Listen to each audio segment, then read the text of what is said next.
Assalamualaikum warahmatullahi wabarakatuh. Selamat malam teman-teman sekalian. Salam sejahtera untuk kita semua. Sebelum saya mulai, izinkan saya memperkenalkan diri saya terlebih dahulu. Nama saya Siti Vera. Hari ini saya akan membawakan presentasi dengan topik ruang lingkup pendidikan Islam. Nah, sebelum kita beralih ke situ, penting nih kita mengetahui dulu apa sih pendidikan Islam itu. Nah, pendidikan Islam itu berasal dari bahasa Arab, yaitu tarbiyah yang artinya pengajaran. Nah, lafaz tarbiyah ini berasal dari kata robba yaribu tarbiyatan. Kata ini termaktub dalam surat Ali Imran ayat 79 juz 3. A'udzu billahi minasyaitonir rajim. Bismillahirrahmanirrahim.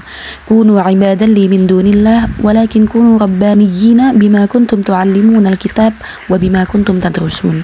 Nah, apa artinya? Artinya, jadilah kamu para penyembahku, bukan penyembah Allah.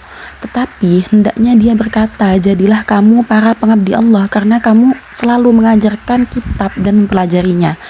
Nah, kata tarbiyatan itu ada di kunu rabbaniyina. Nah, sedangkan menurut Ahmad Munir dalam tafsir tarbawinya, beliau itu mendefinisikan tarbiyah sebagai mendidik manusia dengan ilmu dan pengajaran semasa kecil. Gitu, teman-teman. Nah, pendidikan Islam itu bukan hanya soal guru dan murid, tapi ruang lingkupnya itu sangat luas. Dan dari sini kita bisa melihat betapa pentingnya pendidikan dalam Islam.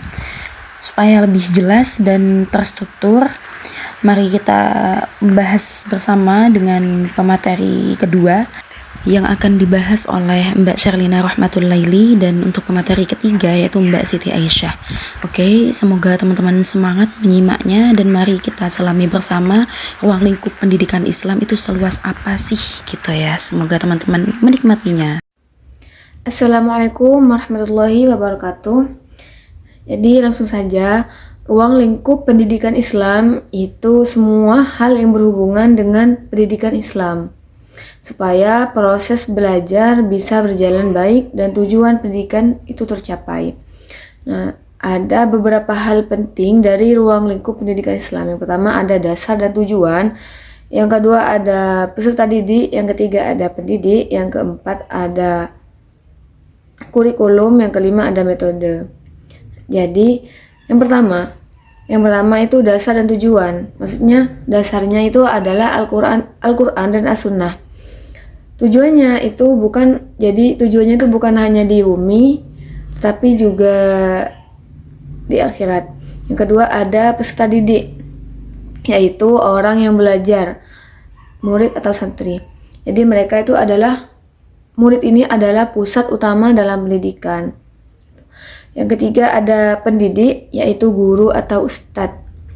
Jadi guru itu tidak hanya mengajar ilmu, tetapi juga mendidik akhlak. Yang keempat ada kurikulum. Jadi isi pelajaran yang diberikan. Jadi dalam pendidikan Islam, kurikulumnya itu mencakup ilmu agama dan ilmu umum.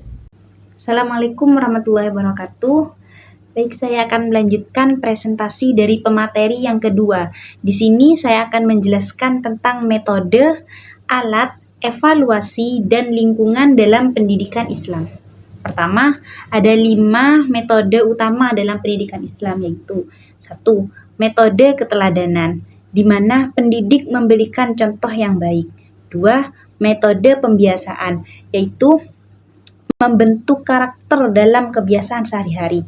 3. Metode nasihat, yaitu memberikan arahan dengan kata-kata yang baik. 4.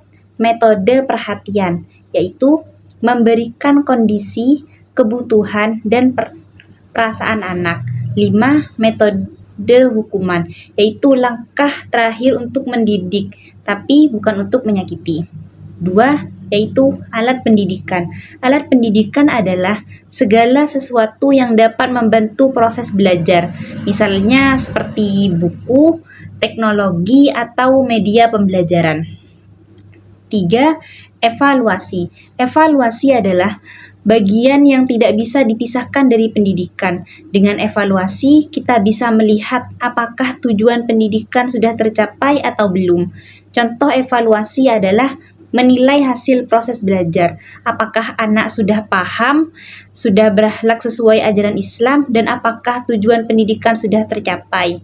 Contoh dalam praktiknya seperti tes atau ujian, yaitu untuk melihat pemahaman ilmu, dan tanya jawab atau diskusi untuk menilai sejauh mana anak mengingat dan memahami.